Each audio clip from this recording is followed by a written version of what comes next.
Envoie ton Esprit Saint, ton feu d'amour divin, déploie ton cœur et viens nous sauver. Délivre-nous délivre-nous de tout, ce qui refuse en nous de t'aimer. Du sang de ton agneau, déversons-nous le flot des abondantes eaux de ton pardon. Viens inonder nos vies, restaure-nous, guéris ton Église.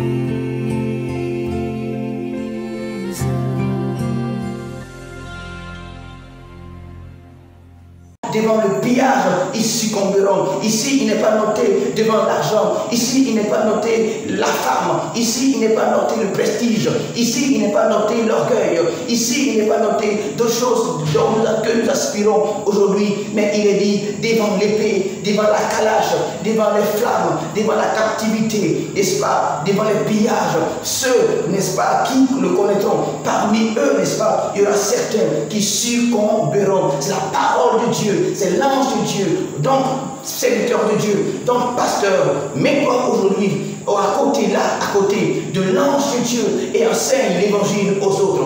Toi qui dis que le peuple de Dieu, personne dans le peuple de Dieu n'est faible. Voici la parole de Dieu. Ici, c'est l'ange Michael, venu de la part de Dieu. L'ange Michel qui parle à son serviteur, qui parle de nous dans les temps futurs. Ceux qui connaîtront leur Dieu, parmi eux, certains succomberont. Et ceux qui succomberont seront appelés le peuple de Dieu. Ils sont dans le peuple de Dieu.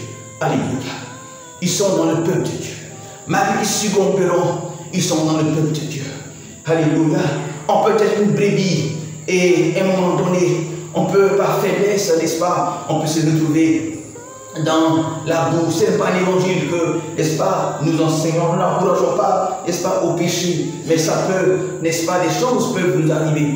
Je parle de ces choses, pourquoi? Parce que nous avons tendance à catégoriser le peuple, à catégoriser les gens, n'est-ce pas? Il y a certains qui sont des enfants de Dieu qui iront au paradis, et il y a d'autres que d'autres sectes ne considèrent pas comme enfants de Dieu parce que, étant dans d'autres situations de faiblesse ou autres. Mais ici, il est clair qu'il ne s'agit pas des Branhamistes. Il est clair qu'il ne s'agit pas de ceux qui croient au message d'Agodio. Il ne s'agit pas, n'est-ce pas, de ceux qui croient, je ne sais quoi encore, mais il s'agit de ceux qui croient au Fils de Dieu, à la parole, à la Bible, à la parole révélée. Avant que ces personnes ne viennent, il y avait des saints qui ont combattu le bon combat et d'autres qui combattent encore aujourd'hui le bon combat. Alléluia, alléluia, alléluia, alléluia. C'est pourquoi, bien-aimés, gardons-nous de juger des serviteurs de Dieu, des chrétiens. Alléluia. Nous avons vu dans l'église, n'est-ce pas, cette église d'Apocalypse, n'est-ce pas, les sept églises avaient leurs forces, différentes forces et différentes faiblesses.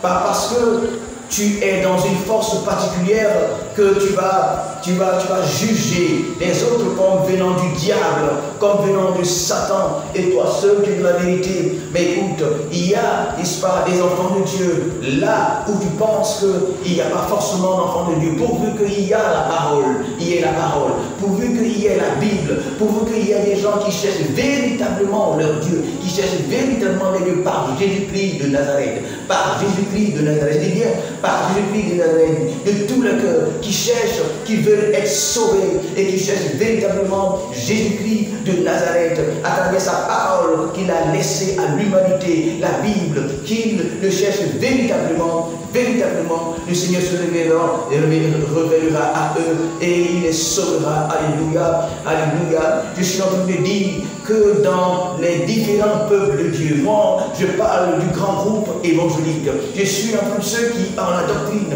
évangélique, n'est-ce pas? Je dis tout cela, il y a des communautés qui sont comme des familles, qui sont comme des tribus, etc. Et il y a des enfants de Dieu, certains qui sont des faux frères, n'est-ce pas, des frères de l'Alliance, et certains qui sont de vrais frères. Alléluia. Alors, il faut que nous puissions nous soutenir, il faut que nous puissions nous soutenir parce que nous sommes un seul peuple réparti dans différentes communautés, un seul peuple. Lorsque le Seigneur Jésus viendra, il ne viendra pas prendre une communauté, mais il viendra prendre, n'est-ce pas, tous ceux qui ont véritablement cru en lui. Alléluia, alléluia. C'est pourquoi je dis, il faut, n'est-ce pas, il faut faire attention au jugement, bien-aimé. J'étais quelqu'un qui jugeait très difficilement. J'étais quelqu'un de très dur dans mes jugements. J'étais quelqu'un de très dur dans mes jugements, mais je ne suis pas parfait vis-à-vis de Dieu. Dieu m'a repris moi-même dans des faiblesses. Dieu m'a repris moi-même dans des limites. Dieu m'a repris moi-même dans certaines situations. Et j'ai compris que c'est la grâce de Dieu qui faisait que je vivais dans la vérité, dans la sanctification ou dans autre chose. C'est la grâce, la pure grâce de Dieu. Ce n'est pas parce que j'ai les forces qu'il faut, les capacités qu'il faut, les moyens qu'il faut, mais c'est la pure grâce de Dieu. Alléluia, alléluia, alléluia. Le Seigneur Jésus veut construire son peuple et il y a un seul peuple. Il faut comprendre une chose. Vous voyez, même les catholiques, personnellement j'avais un jugement dur sur les catholiques. Mais lorsque j'ai compris que ce que nous avons, notre seul support, que nous avons pour connaître Dieu, pour prêcher l'évangile et pour bâtir une communauté, ce que nous appelons la Bible, ce que nous appelons l'œuvre, l'ouvrage, le livre que nous appelons la Bible, a été monté, a été fait par des catholiques. Et j'ai compris, n'est-ce pas, dans mes études, que à côté, au moment où les catholiques faisaient la Bible, au moment de Constantin, il y avait des églises, n'est-ce pas, à côté. Il y avait les enfants, n'est-ce pas, des descendants des apôtres, qui avaient les écritures et l'héritage des apôtres, qui avaient, n'est-ce pas, le témoignage des apôtres de Jésus-Christ. Il y avait des gens, des apôtres de Jésus-Christ qui étaient là, n'est-ce pas. Et l'empereur Constantin va recueillir, n'est-ce pas, les ouvrages qui parlaient de Jésus-Christ, et il va dire, bon, tous ceux qui, je ne dis pas que c'est une bonne œuvre, je ne sais pas ce que je dis, je ne dis pas que ce qu'il a fait c'était une bonne chose, mais je me rends compte aujourd'hui, que ce que lui, le livre qui a été fait par son initiative, le livre qui a été fait sous sa gouverne, le livre qui a été fait par son idée, n'est-ce pas, deviendra le livre des chrétiens. Or, à côté, il y avait d'autres chrétiens qui parlaient en langue, chassant les démons et ayant les dons spirituels et autres. Ils étaient à côté, à cette même époque. Il y avait certainement également des écritures. Alléluia. Il y avait également des écritures. Mais comment se fait que c'est ce que Constantin a fait qui demeure aujourd'hui la seule référence? Posons-nous cette question. Et maintenant, notre question que nous devons nous poser, est-ce que c'était le plan de Dieu? Pourquoi le plan de Dieu s'est manifesté par Constantin? Alléluia. Mais moi qui je suis pour juger ça, ce livre-là, il m'est béni aujourd'hui.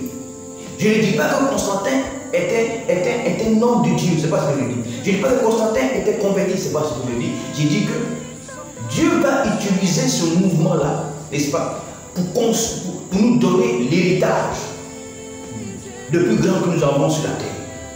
Et donc le plan de Dieu va passer par eux. Alléluia. Le plan de Dieu va passer par eux.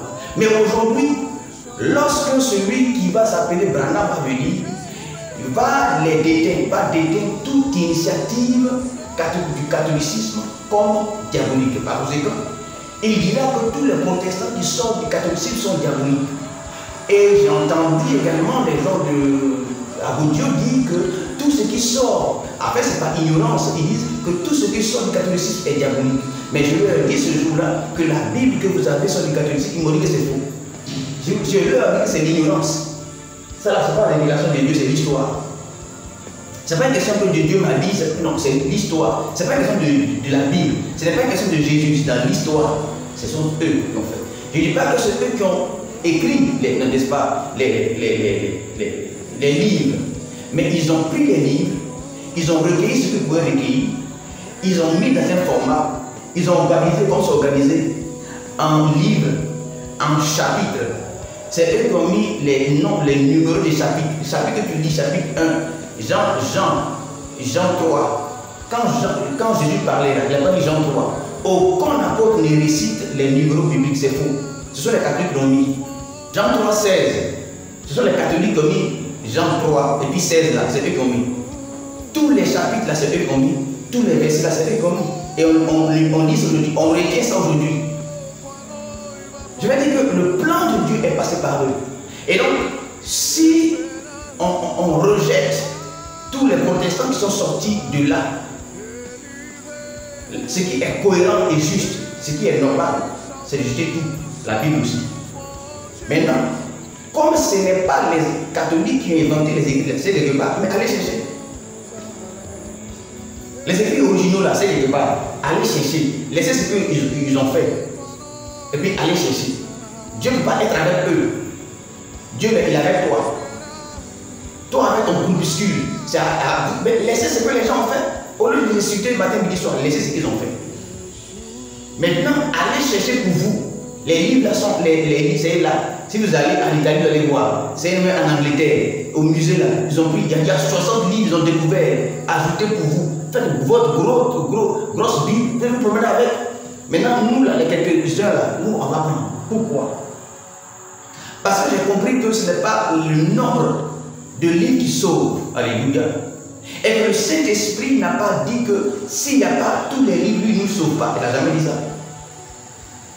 Même les apôtres qui parlaient hébreu, grec et tout, Jésus lui a dit, ceux qui parlaient, un pasteur m'a dit que, en fait, à l'école théologique, on apprend l'hébreu ancien. Il dit, on apprend, si tu comprends l'hébreu ancien, alors tu vas comprendre la Bible. Je dis bien. Montre-moi ça dans la Bible, montre-moi où il est écrit que ceux qui maîtrisent l'hébreu ancien, toi tu penses que les pharisiens là, ils parlaient de l'hébreu. Ce n'est pas l'hébreu nouveau qu'ils parlaient, c'est l'hébreu ancien là qu'ils parlaient. Toi tu penses que les apôtres de Jésus-Christ parlaient qu'un hébreu. Mais Jésus-Christ a donné ce qui nous, Jésus-Christ a donné le moyen qui va nous permettre de comprendre les Écritures. Il dit, vous ne pouvez pas le comprendre maintenant, mais lorsqu'il viendra, il dit c'est lui qui vous expliquera. Il a parlé c'est l'hébreu ancien. Si nous, mais les hébreux même des anciens, les hébreux n'ont pas compris. Ce n'est pas toi qui es doula, toi qui es bêté, toi qui es dida, toi qui es je ne sais pas quoi, qui va aller apprendre encore hébreu ancien avant de comprendre l'évangile. Il a dit lorsqu'il viendra, le Saint-Esprit, il ne parlera pas de lui-même, il prendra tout ce qui est à moi et il vous révélera la parole. C'est lui qui nous révèle. Alléluia. Moi, ce que je suis en train de dire, ce n'est pas quelqu'un qui m'a révélé. Ce n'est pas quelqu'un qui me l'a dit. Et je le dis tous les jours. Alléluia. Et donc, faisons attention au jugement sur un certain nombre de choses. Dieu parle à son peuple. Dieu est capable de prendre tout le monde. Alléluia. Dieu est capable de prendre tous ceux qui s'attachent à la parole et à lui. Je dis qu'il s'attache à lui seul et sa parole. Pas à quelqu'un, pas à un saint, pas à un homme de Dieu, pas à quelqu'un, pas à son pasteur. Tous ceux qui s'attachent vraiment à la parole de Dieu et à Christ. Tous ceux qui s'attachent vraiment à la parole de Dieu et à Christ et qui veulent vraiment changer leur vie, Jésus-Christ va se révéler à eux et Jésus-Christ va les sauver. Alléluia. Je ne parle pas de doctrine. Les branhamistes et consorts, ils mettent leur foi à une doctrine. Branham, bon, les suiveurs de Branham mettent leur foi, leur salut au message de Branham. La Bible ne peut pas les sauver. Jésus-Christ lui seul ne peut pas les sauver. C'est Jésus-Christ, la Bible, Branham. Son message là. S'il n'y a pas le message de Branham, t'entends le message de Branham, ils ne vont pas au ciel.